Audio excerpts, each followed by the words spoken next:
একসময় দাপুটে তৃণমূল নেতা ছিল কন্যগর কানাইপুরে, পরবর্তীকালে তৃণমূলের পঞ্চায়েত সদস্য। সেই পঞ্চায়েত সদস্য এখন যোগদান করলো বিজেপিতে।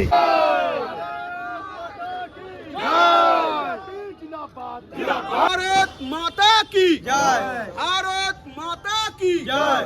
সব থেকে খুশি লাগছে যে 98 সালে যে টিএমসির যে পঞ্চায়েত সদস্য ছিল কানাইপুরের, তিনি আমাদের সঙ্গে আজকে আমাদের বিজেপি পরিবারের সদস্য হলেন। নরেন্দ্র মোদী জিন্দাবাদ, জিন্দাবাদ, জিন্দাবাদ। এই এদের দুর্নীতির বিরুদ্ধে আমাদের জয়েন করা বিজেপিতে। নরেন্দ্র মোদী জিন্দাবাদ, জিন্দাবাদ, জিন্দাবাদ, জিন্দাবাদ। উত্তরপাড়া শয়ে লোক জয়েনিং করেছে। তার মধ্যে আমাদের উত্তরপাড়া ওয়ান মণ্ডল থেকে, কানাইপুর অঞ্চল থেকে টিএমসি সিপিএম এর অনেক পরিবার আমাদের আজকে এই জয়েনিং হলো। এই পরিবর্তন যাত্রা এখন আমাদের চাপদানি অবধি চলবে। এখন আপনারা জয়েনিং দেখতে দেখতে আপনার মিথ্যে কথা বাজার গরম করার জন্য বলছেন। একটাও তৃণমূল কংগ্রেস কর্মী এই মূর্খের দলে কেউ যোগদান করবে না। বরঞ্চ বিজেপিরই বহু নেতাকর্মী আছে যারা তৃণমূল কংগ্রেসে যোগদান করার জন্য লাইন দিয়েছে।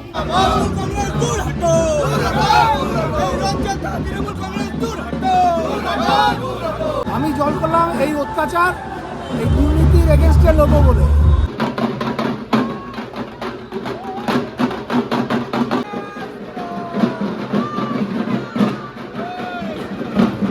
তৃণমূল করতেন, আমি তৃণমূল করতাম, তৃণমূল ছেড়ে দিলেন, তৃণমূল ছেড়ে দিলাম।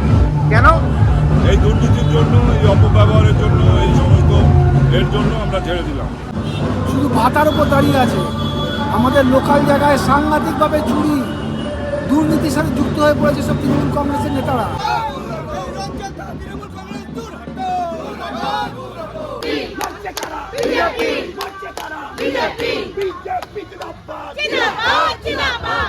এই পরিবর্তন যাত্রার মধ্যে থেকে সাধারণ মানুষকে, বিশেষ করে সিপিএম যারা এই অঞ্চলে করেন, তাদেরকে অনুরোধ করব এই পরিবর্তন যাত্রায় সামিল হন। আপনি যারা বলছেন মার্কেট গরম করার জন্য বলছেন, এই খবরের কোনো ভিত্তি আছে বলে আমার মনে করি।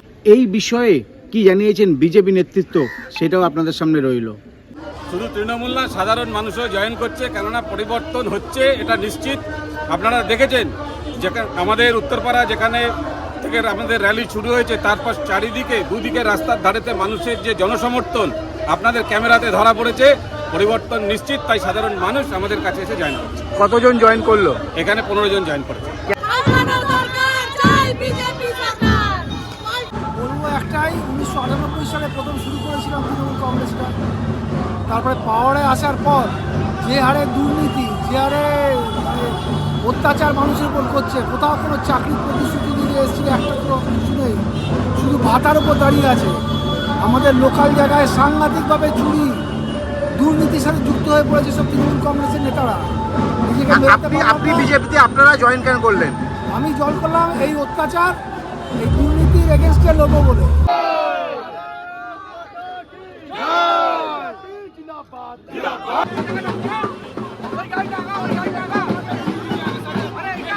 উত্তরপাড়া থেকে অলিপের সঙ্গে প্রসেনজিৎ, হিন্দুস্তান টিভি।